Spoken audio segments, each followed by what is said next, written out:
Hey y'all, welcome to The Hue. Hue represents true color, and we're here to illuminate the true stories of the inspiring folks we encounter along the way. First up on The Hue, we have Iona Crawford. She is visiting Texas from Scotland.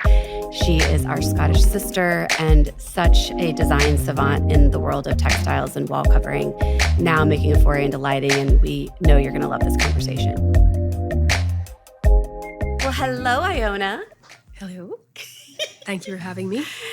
Well, thank you for coming. So, y'all, when I first thought about doing this podcast, the whole premise was, we call it The Hue, and the whole premise was let's illuminate the stories behind the designs and designers and people that we work with. And on that bucket list of people that we wanted to interview was Iona at the very top. And obviously, we could have interviewed you from Dallas to Scotland, but what fun is that? So finally, we had this opportunity to have you here in the flesh in Dallas. So we wanted to have you on the podcast today. What an honor. It's been on my mind and something that I've looked forward to very much. So it's great to be here in person. Have you ever done a podcast? Never. Really? Never. First time? I listened to plenty, but never. So slightly nervous. Oh, no. Yeah. It's going to be fun. We're going to have a good time. So Iona is truly family. She's my Scottish sister. And we met in 2017 through a mutual friend who had met Iona and said, I met your Scottish sister. I don't know what she said to you. Exactly that. Right. I have your American sister. Okay. So let's rewind. We'll start from the beginning. We meet in 2017. You have the atelier. You've been open for what, 10 years at that point in Glasgow? Yes, exactly. I thought it was about 10 years, yeah. 10 years. So Iona has this stunning atelier in Glasgow, Scotland, and we'll talk a little bit about Glasgow and the atelier in a moment. We'll finish this little story about how we met. So we meet, I'm at Dongia, and I'm thinking, this is such a beautiful line. We have to represent this. So we get Iona on board and the Dongia people on board with representing Iona, and we all fly out to Scotland and meet you. And at that time, what are you doing? You're doing something really special. So I was collaborating with Andrew, the late Andrew Fairley, who was Scotland's only 2 Michelin star chef, with his beautiful restaurant situated in the Gleneagles Resort. Andrew and I met just through creative circles and really found synergy and decided that it might be a nice idea to collaborate on a collection, which did span ceramics as well as fabrics and wall coverings, which are my jam. And so I visited the Victorian walled garden, which cultivates and continues to cultivate rare herbs and rare varietals of vegetables and fruits for the restaurant. And they have rare black bees and the honey that is derived from the bees in the hives in the garden, and studied throughout the seasons for about a year, and then worked on a body of work of artwork, and the resulting collection we presented to Jessica and the other Dongia ladies when they came to visit. And the garden, what I recall, was private just to the family originally, correct? Exactly, yes. And then Andrew was the one who said, wow, this is pretty magnificent. We need to open this up so that we can use these on our menu, right? Yes, something exactly. like that. Yeah. And then he knew of you. And when you first went into the garden, you painted everything that you saw, that you wanted to capture. Exactly, yeah. Yeah. And what was it? I mean, I remember the heirloom carrots and the stained glass doors, and there were, 8 patterns? Yes, 8 patterns within the collection, and some of those, or in fact, all of those are still active. Yes. We never fully discontinue any artworks from the collections. We archive some to make space for more, but none of this collection continues to be, active collection. Yeah. Yes. And of that collection, it's so cool, you guys. It's so hard to explain, but essentially what Iona did was imagine, seeing this beautiful old door and capturing it in this artistic form. So you would paint it, but then what is this process where you sort of like replicate the pattern and make a pattern out of one painting? What do you call that? Tessellations? Like, Gosh, that's a good idea. That's a good question. I don't know. Just creation pattern repeat. of pattern repeat, Yeah. exactly. Yes, and it is quite quite a distinct repetition within that collection because I wanted to mirror the Fibonacci of plant life, the natural sequence. Yes. Okay, I never heard you say that. So it is almost like this process of the vegetable, the seed, and then it's growing, and then we have a Exactly. carrot. Yes, exactly. But they all geometrically work so beautifully together. For everyone listening, you'll have to go online and check it out. But it's so cool how the patterns all mirror each other. And Fibonacci, yeah, it's the perfect. Fibonacci. Yeah, just like a Glaswegian Michelangelo. Right? Isn't he the originator of the method? Yeah. Pretty much, yeah. So we went to the garden. We had this beautiful brunch. We saw the collection. Then we went to Glen Eagles and looked inside the restaurant and the kitchen and all of the work that Andrew was doing and saw the porcelain dishes with the gold rims. And it all just so cohesively speaks to each other. And we all couldn't help but just be thrilled and excited to represent your line. We spent some time at the atelier. Iona's precious mother, Evelyn, was there feeding us biscuits, which are technically scones. Yes. Okay. And just had this beautiful breakfast and experienced Glasgow. And for anyone who's not been to Glasgow, how would you describe it? It's the edgier, grittier sister to Edinburgh. Probably a more contemporary history and beautiful architecture, great pockets with their own distinct styles and neighbourhoods, but ultimately just incredibly friendly. People of Glasgow have a sense of humour all of their own, and they collectively, it's just a very, very friendly city. And it has its own vocabulary. I always feel when I'm in Glasgow, I want to adopt so many words. Yes. Champagne is fizz. Yeah. And lipstick is lippy.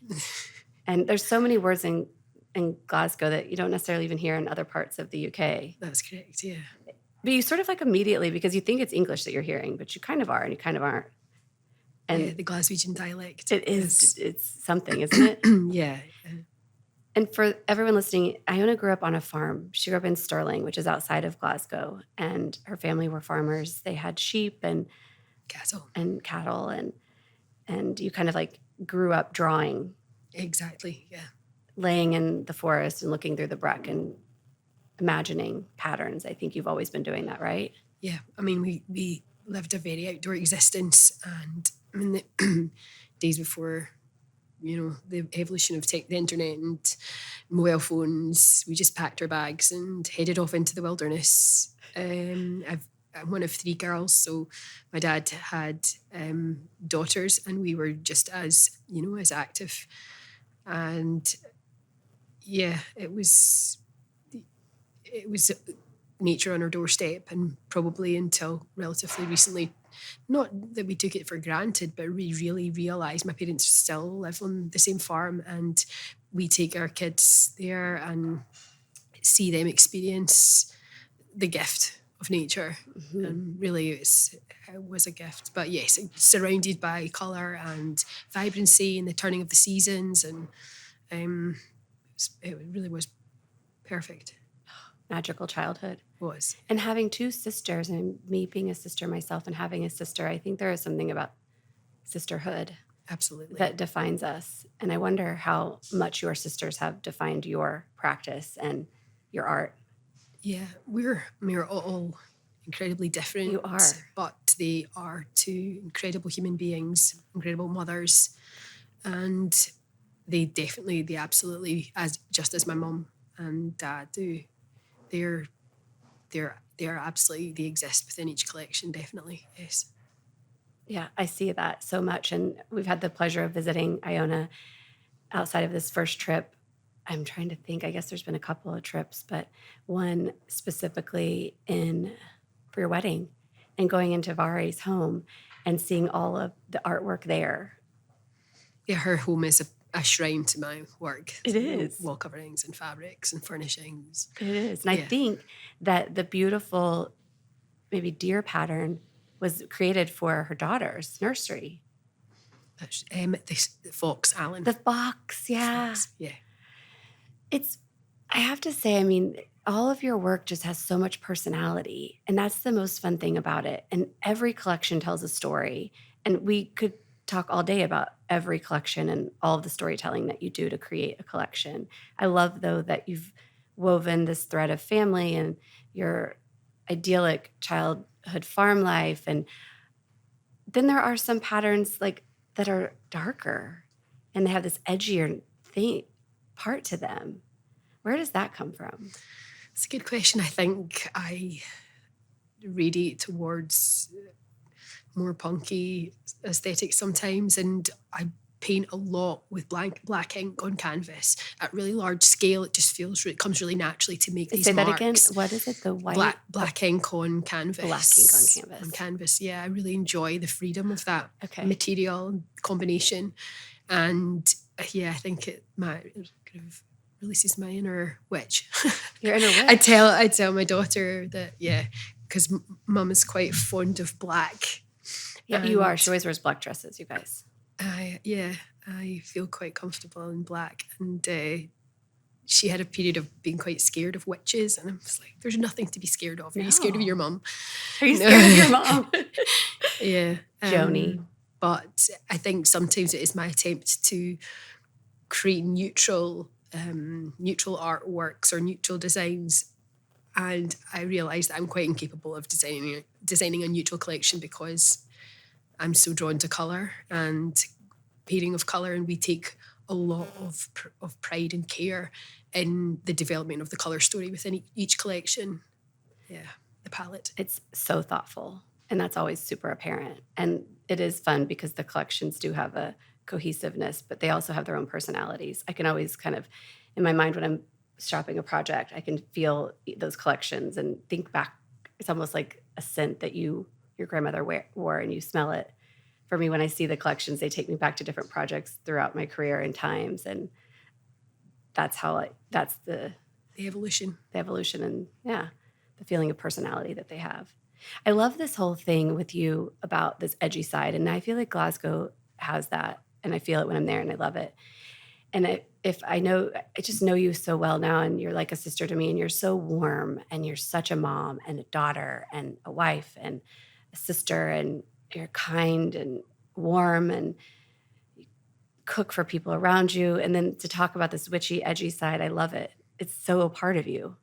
Yeah, I think I probably realize in contrast to my sisters, I have probably the creative in me is a bit obscure and alternative.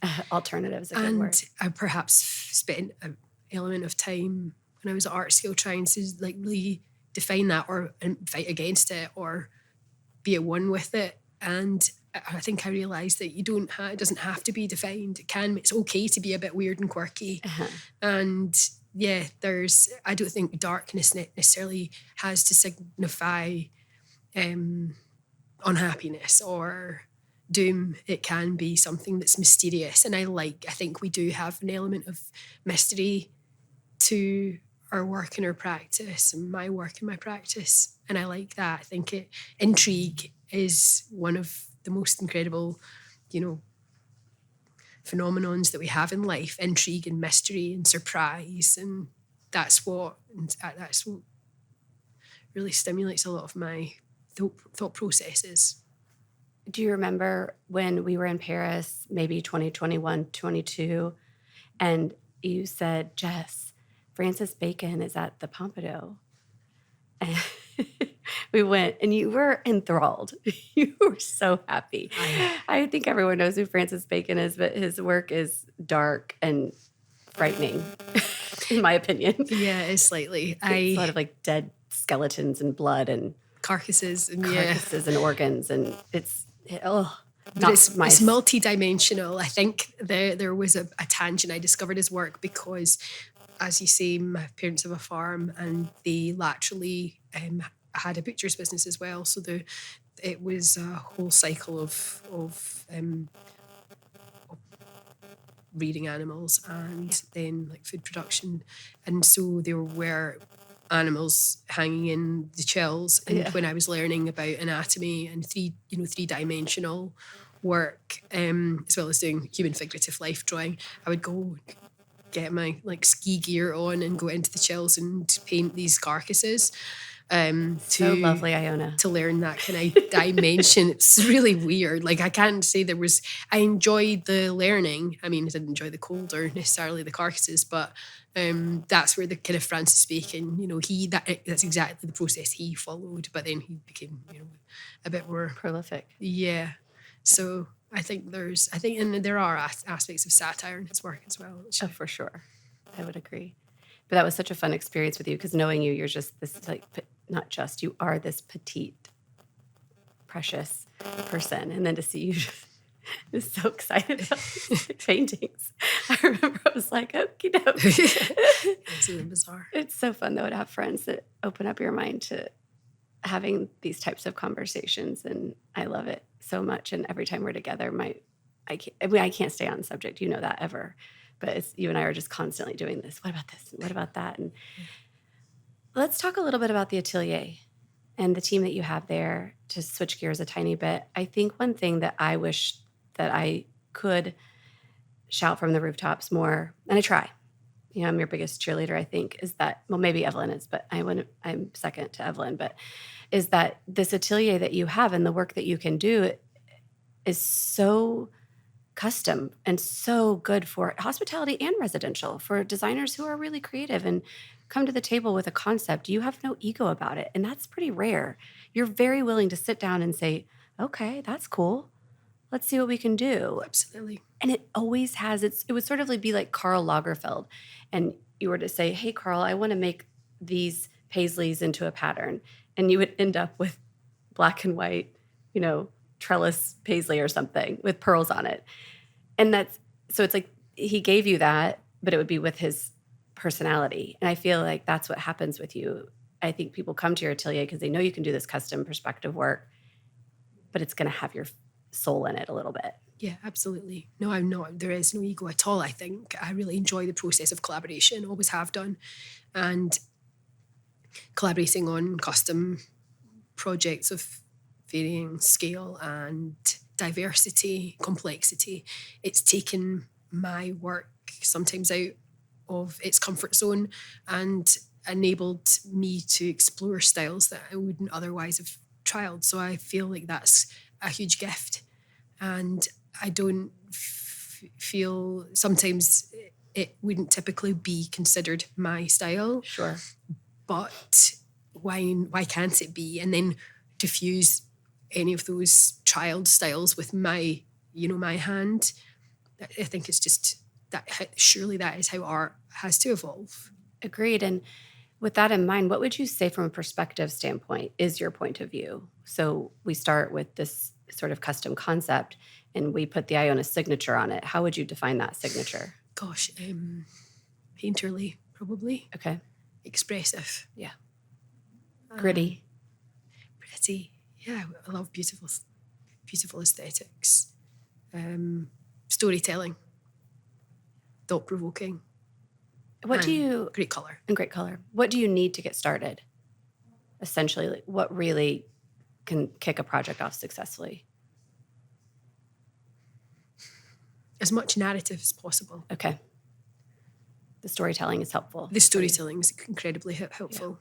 Yeah. Obviously, environment, like purpose, like application, and any colour story that is pre-existing is instrumental. But actually, when you're talking about a piece of artwork, it's for me, I cannot create work without a narrative. Yeah. And that's where, both with custom work and then with the collections, it begins with the story and the work is created from there. And then the story evolves and Yeah. and takes different directions, and it's a translation of what we're trying to say through the artwork. What would you say is the most exciting project you've ever worked on Gosh. outside of Glen Eagles? Something that a designer brought you. Right now, you guys, she's working on Dracula's castle, right? A hotel. I'll still let you answer, but I had to. That came to my brain, and I had to mention it. Yeah, we're working with an amazing Glasgow-based designer, Uh-huh. Margot Payton, whose studio is Chelsea McLean, and Margot, I found her so incredibly inspiring, and she came to me with the project which she's working on in Transylvania, which is a hotel's hospitality project. Where's Transylvania? Just for people in listening. Romania.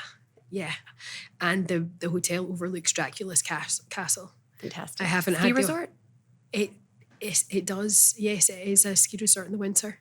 Yeah, beautiful. I've not had the opportunity to visit. My parents actually just by sheer coincidence went on a walking holiday there, so we're able to kind of build a context and working alongside Margot as well. But yeah, we worked on some great things. So that's just really cool and different. And I love exploring new cultures or having the opportunity to do that through projects.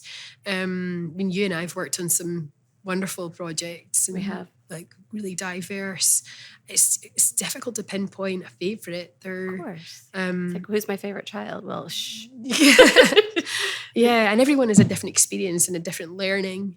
We were doing some really lovely custom lighting installation projects with our new Sunspire collection. And I'm learning a lot through that.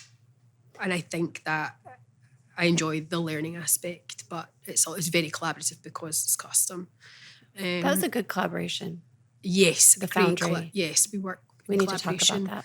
with an amazing foundry. So that's, You found them through a project where artisans and factories in the Highlands are looking for exposure. Is that correct? yeah, or- kind of. We were introduced to the foundry through. Yeah, exactly. It was like a kind of Scottish body who champion makers and materials. Those guys were so lovely. Yeah. We got to go in January, and they were the nicest guys. Yeah, it's the foundry what they're creating is remarkable. They make awards. So for those listening, that was sort of their background. Like the F1 Awards or formerly MTV Awards, and NBA, and they're really dramatic and. Yeah, it's just an amazing material, which I felt hadn't been, or it has been used in many applications, but there was definitely something that we could do together with the material to celebrate it, but also to give it a new lease of life or a different dimension. So the lighting was evolved from there, and the electrical partner, also based in Scotland, they're B Corp certified. Even the solder within the LEDs is reclaimed. The acrylic is obviously reclaimed from the pendants and the light and the Such lamps. a green story. So I think it's quite remarkable that all of these aspects come from these little firms in Scotland and enables us to shine a spotlight. And as you know, I'm very passionately Scottish. And there's some amazing things happening. So yeah, it's been a lovely collaboration. Are the shades made in Scotland? They're made in England. They're made in the UK. For those listening, a sort of cool thing that Iona plays with is printing on textile, printing on wall covering, and then also now printing on lampshades. So the light that's diffused from these foundry-born lamps is now totally wholly Iona Crawford from top to bottom. Yes. It's pretty cool. Well, let's talk a little bit about the Joy collection. So we have a new collection from Iona called Joy, and that'll be the crescendo to our talk today. And I would love to hear you describe it. It's so beautiful, and we'll talk about the patterns. But so I became quite fascinated by discovering what brought a multitude of people from different walks of life their innermost joy. their purest form and sense of joy. And so I embarked on a fact-finding mission, asking many people that very question. And the responses were diverse. Of course. But the correlation and the commonality I found was simplicity and things that were true and real and non-exuberant, nor non-lavish, not extremely expensive, but practices and rituals. Authenticity. And people, which were authentic, exactly, yes. So there are 4 design sequences within the collection in multiple colourways, covering rituals. So those rituals that are maybe our annual rituals with our family, or our daily skincare ritual, or our weekly Pilates class. Also bliss, which covers practices that bring us great joy. Tactile shapes, fluid motion, yet still embodying this distinct poise. I love bliss. It feels like bliss when you look at it, the way it's so fluid. This is at the epicenter of the collection, bliss. It's the first piece that I painted at a really large scale.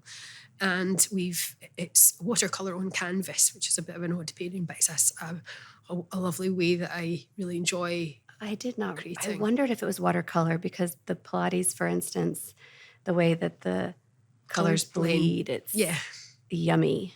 Yeah, and we've maintained that texture throughout. Printing bliss onto carrying it from canvas to fabric, no matter which ground. You can feel the texture of the canvas. And the watercolor became the acid in the soup that you needed, because these colors are so saturated. Yes. That had you painted them that way, we wouldn't at all get this impact, I don't think. Yeah. And the palette is stunning. It's muddy but vibrant. Yes. I'm obsessed. Bliss being the first one, we move forward. How are you pronouncing this? Equi. Like equilibrium? Exactly. Okay. So that covers the equilibrium and balance that we seek from joy. We all are seeking that ultimate equilibrium and calm and serenity. So it's and you feel almost this sort of ripple effect of water, sort of finding its calm in the ocean or in the lake. If you were to throw a pebble in and it sort of ripples and then falls still. Exactly. Or flames, watching fire glow is quite a calming. Yes. Oh, I could see the flames as well. It is calming. You're such a pyro, Iona. Evelyn, named after your mother. Yeah, so Evelyn is the people aspect. We have to read this. The fiercest, gentlest, wildest, most measured soul. As anyone who has ever met Mom, devoured her shortbread, chinked a cocktail coupe, or heard her retells tales of nursing the 1970s will attest time in her company is joy itself, and I would agree with that. She's truly remarkable. She's an incredible woman. This is such a tribute, and this pattern does feel like her, and it is such a departure for you. For those listening, it is this tangly, viney flower. What is this flower? It's a non-existing flower. It's a kind of artsy take on a poppy. Yeah, it is. I didn't want it to look like a specific variety because the fact that it isn't specifically one thing or another, it communicates that we don't have to be necessarily one thing nor another. And my mother is very chameleon-esque. As is Mirren and Ellis and Vari and Joni and Lindsay and Ray. And these are the lovely ladies in your very life. Nieces and sisters and my daughter, yes. And your daughter. It's so fun. I'm here. And then we, very last, but really grounding the whole collection in a way, we have ritual. And this, for me, was exciting. I've always wanted you to do a plaid, and I know it's not what you do, but being that you're in Scotland, and to me, this has some plaid storytelling. It does. So we've been working on quite a few country club projects recently, and we have done some custom plaids for these projects. And after 18 years, I think as I just mentioned earlier, I am very proudly Scottish, but we are not a traditional tartan brand. No. But it felt like it was time to create our interpretation of a plaid. So that's ritual, and obviously that covers the ritualistic aspect of joy. The spiritual, the solemnity of the end of a day. Exactly. I love it. Well, speaking of endings, this has been the most fun. I'm glad we finally did the podcast. Is there anything I didn't ask you that we need to talk about? No, not at all. I just want to thank you for being an amazing partner and a precious friend, and having me here in Dallas and making me feel at home. Well, that's easy. Thanks for being at home with us. We've had so much fun with you this week. Iona stayed at our home, and we've had some really good laughs and silliness, which has been really good for both of us, I think. At the end of the year, we always crave this. So, well, thank you for your partnership, your friendship, and thank you for telling your stories through not only your work. It's such a true joy. I use the word from your book to represent your brand and to represent you and your team, and we're honored. Thank you. That's it. That's a wrap. Thanks for listening, y'all. Let's keep the conversation going. If you have a story you would like for us to illuminate, please email hello@pholioco.com. That's hello@pholioco.com. And be sure to subscribe to hear future episodes.